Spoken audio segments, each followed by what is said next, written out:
ಬಂದು ಪ್ರಸಾದ ಹೋಗಿದ್ರೆ ಬರ್ರಿ ಅಂತ ಗೌಡ್ರಿಗೆ ಅಟ್ಟೋಗಿದ್ರಿಗೆ ಬರ್ರಿ ಅಂತ ಗೌಡ್ರಿಗೆ ಹೇಳ್ದ. ಗೌಡ್ರು ಸಾಧನ ಮಾವ ಹೇಳಿದ್ರೆ ನರುಟ ಗೌಡ್ರಿಗೆ ಅವ್ರೇನಾದ್ರು ಗೌಡ್ರು ಹೊಳೆ ಫೋನ್ ಮಾಡ್ಯಾರಪ್ಪ, ನಾವು ಪುರಾಣಕ್ಕೆ ಪ್ರಸಾದಕ್ಕೆ ಬರುವುದು ಹೋಗ್ತಿವಿಲ್ಲ, ಅಪ್ಪ ಮದ್ಕೊಂಡು ಮುತ್ತೆ ನಮ್ಗೆ ಆಶೀರ್ವಾದ ಕೊಟ್ಟು ಹೋಗ್ಯಾನ.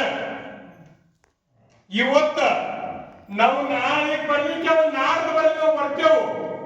ಆ ಗುರುವಿನ ಮುಂದ ನಮಗೆ ಭಗವಂತ ಎಂತ ನಮಗ ಜ್ಞಾನ ಕೊಟ್ಟಾಗ, ತಪ್ಪಾಗಲಿ ಚಲೋ ಆಗಲಿ ನಮ್ಮ ಅಮೃತವಾಣಿಯಿಂದ ಗುರು ಎತ್ತು ನಮಗೆ ತಿಳಿಯಾಗ ಬುದ್ಧಿ ಕೊಟ್ಟಾನ. ನಾವು ಅವನ ಸೇವಾ ಮಾಡಿ ಹೋಗ್ತೇವೆ ಕಲಿ ಗೌಡ್ರು ನನಗೆ ಹೊಳ್ಳಿ ಫೋನ್ ಮಾಡಿದ್ರು.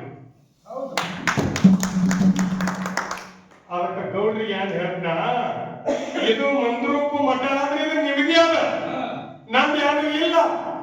ನೀವು ಎಷ್ಟು ಮಂದಿ ಸುತ್ತಮುತ್ತ ಕರ್ನಾಟಕ ಮಹಾರಾಷ್ಟ್ರ ಎಷ್ಟು ಭಕ್ತರಿದ್ರಿ, ನೀವು ಎಲ್ಲಾರ ಕೂಡಿ ನನಗೆ ಈ ಸೇವಾ ಕಿಟ್ಟಿರಿ, ಹಗಲು ರಾತ್ರಿ ಸೇವಾ ಕಿಟ್ಟಿರಿ. ಈ ಮಧುಗುಣ ಮುತ್ಯನ ಸೇವಾ ನಿಮ್ಮ ಸೇವಾ ಮಾಡಕ್ಕಾಗ ಮಧುಗುಣ ಮುತ್ಯ ನನಗೆ ಜಲ್ಬೆತ್ತಲಿ ಒಂದು ಕೊಡ್ತಾರೆ. ನೀವೆಲ್ಲರೂ ಬಂದು ರಾಜಸೂರು ಬಂದು ಅಮೃತವಾಣಿಯಿಂದ ಮುತ್ತಂದು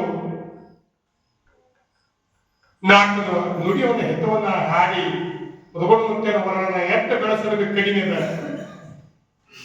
ಅದರಂತೆ ನಮ್ಮದು ಸಂತೋಷ ಮಾಸ್ತರ, ನಮ್ಮದು ಗುಣವಂತ ಮಾಸ್ತರ, ಅವರು ಎಷ್ಟು ವರ್ಣನೆ ಮಾಡಿದ್ರೆ ಕಡಿಮೆ ಅದ.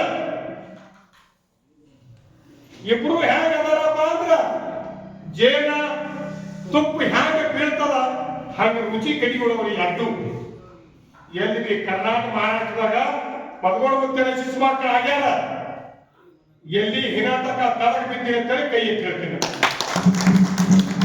ಅವರಿಗೆ ನಪ್ಪ ಮಧುಗುಣ ಮುತ್ಯ ಸದನ ಕಾಲ ಮನಗಾಚಿದ್ದ ಮಧುಗುಣ ಮುತ್ಯ ಅವ್ರು ಎಲ್ಲಿ ಹೋಗ್ತಾರೆ ಅವ್ರು ಸಭಾ ಹಿಂಗೆ ಬೆಳೆದು ಬರ್ಬೇಕಂತೇಳಿ ಎಲ್ಲ ಸಭಿಕರಿಗೆ ಹೇಳಿ ಮಹಾಪ್ರಸಾದ ತೋರ್ಬೇಕಂತೇಳಿ ದೈವಿಕ ವಿನಂತಿ ಮಾಡಿ